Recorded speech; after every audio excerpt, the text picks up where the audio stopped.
Buenas tardes, profesor. Un poco de los que les voy a hablar hoy, para empezar, va a ser la posible definición del derecho.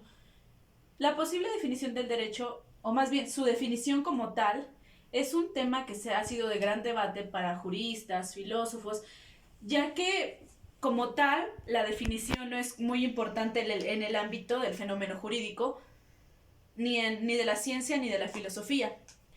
Entonces, por ende, no está como tal concretada una definición. Y la más usada se puede decir que es el conjunto de normas que imponen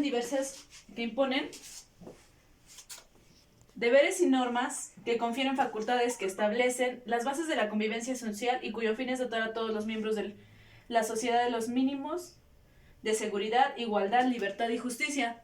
O también se puede decir que es el conjunto de normas jurídicas encargadas de regular la convivencia y la conducta humana la conducta humana y del hombre relacionada con la sociedad. Ahora bien, se puede decir que los elementos que se necesitan para la definición del derecho, o que utilizan la mayoría de filósofos juristas, se puede decir que en primero es que debe de ser breve, pero completa, que no sea tan extensa para que sea más fácil de comprender para quien la estudie, que debe de ser clara, que no tenga ambigüedades, que no entre en ambigüedades, que sea fácil de entender para quien lo lea o quien lo estudie, que lo definido no debe de entrar en la definición, que ha de omitirse el sentido negativo y que debe de indicar los atributos esenciales. Es decir, que debe de estar completo y de abarcar lo que es el estudio del derecho. Ahora bien, hay varias definiciones, tanto como la del ordenamiento, que es el conjunto de normas que tratan de regular la conducta humana mediante ordenamientos, permisos y prohibiciones. La segunda, que es como fenómeno social, que es el ordenamiento jurídico, que nace para tal efecto de regular la conducta entre los individuos como grupo, y este mismo tiene cabida mientras este mismo se encuentre dentro de una sociedad. El valor, que es el conjunto de disposiciones que adquieren rango obligatorio y se encuentran al servicio de valores sociales, y además de esto tiene una finalidad axiológicamente respetable. Y el último, que es el derecho como argumentación, que es el conjunto de normas que se materializan a través del lenguaje, ya que este es el instrumento fundamental del legislador para las palabras que diseñan las normas jurídicas. Ya que, como sabemos, los abogados debemos de tener el arte y el don de poder argumentar. Un gran ejemplo es el nuevo sistema penal acusatorio, que debemos de saber bien argumentar nuestras posturas, y así como también debemos saber argumentar las bases para defender a nuestro cliente. Ahora vamos a ir un poco con el resumen de lo que vimos en la clase, que vimos lo que es la semiótica, que como entendimos, es la teoría de los signos. Podemos considerar el signo como cualquier cosa que comunica y que se refiere o que tiene un significado. Y esto está construido a través de las prácticas sociales. Entonces podemos entender que está dividido en tres. La primera, que es la pragmática, que es la construida, que es aquella que considera las relaciones entre los signos y ellos con los objetos denotados por ellos mismos. Tal y es como que, por ejemplo, este signo, muchos lo ven y ¿qué dicen? Ahí hay un despacho, o es de un abogado por el martillo que lleva. O por ejemplo, este signo muchas veces los ponen en despachos, en buffets, en actividades gubernamentales. ¿Por qué? Porque es un signo que habla o que puede denominarse de justicia. Y así está un signo como en el que ponen en los baños de hombre y de mujer, en los vestidores, igual ponen el signo de hombre o de mujer.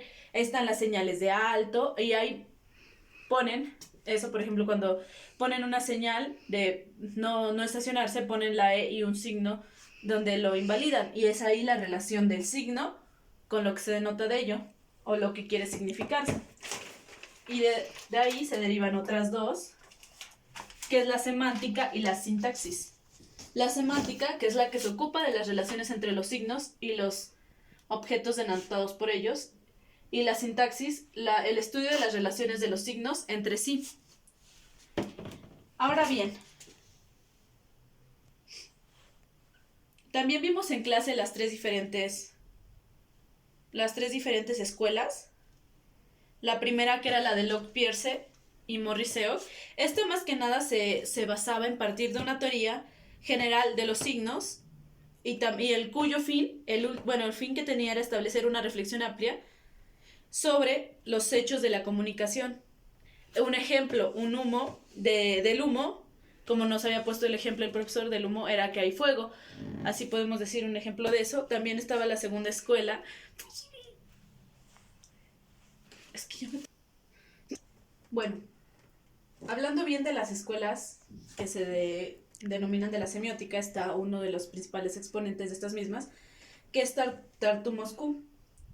Lo que él decía era que se podía considerar como una determinada suma de precedentes, de modelos de uso de textos y de otra cultura puede ser el conjunto de normas y reglas.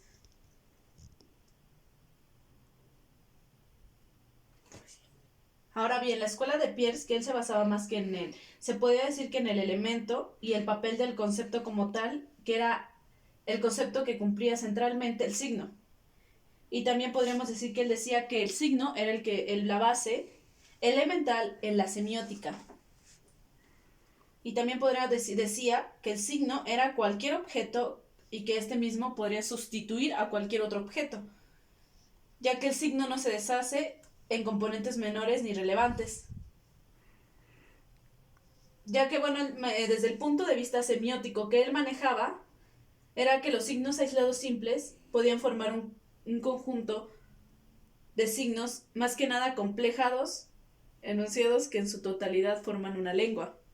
El último, que era Saussure, que decía que el signo que Peirce mencionaba era el elemental, ya que presentaba un conjunto de unidad inseparable del significante y del significado. Así se podía decir que en esta semiótica el señor o el atomista Peirce decía que los signos eran básicos como unidades semióticas elementares, ya que, como había dicho, el sistema sígnico en su unidad y en su totalidad.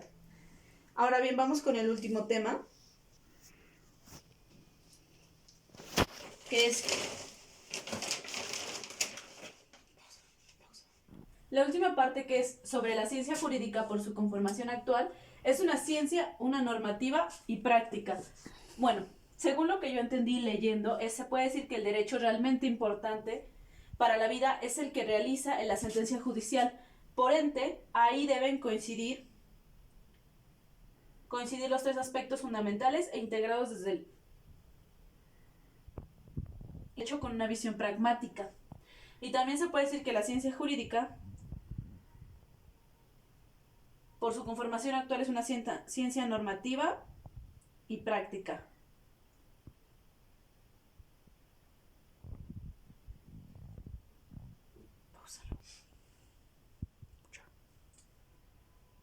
Ahora, en conclusión, esto se puede decir también que, a pesar de que aún no se tiene una definición concreta del derecho,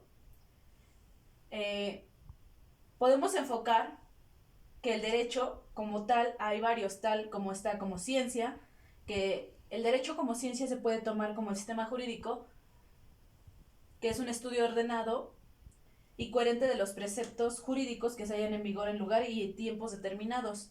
Y ahí está el derecho como filosofía, que es lo que estudiamos, que se puede decir que es el estudio del derecho en sus elementos universales y que investiga lo que es su esencia, la esencia del derecho, el qué es el derecho, lo que vale el derecho. Y ya, podría decir que eso sería todo. Y gracias.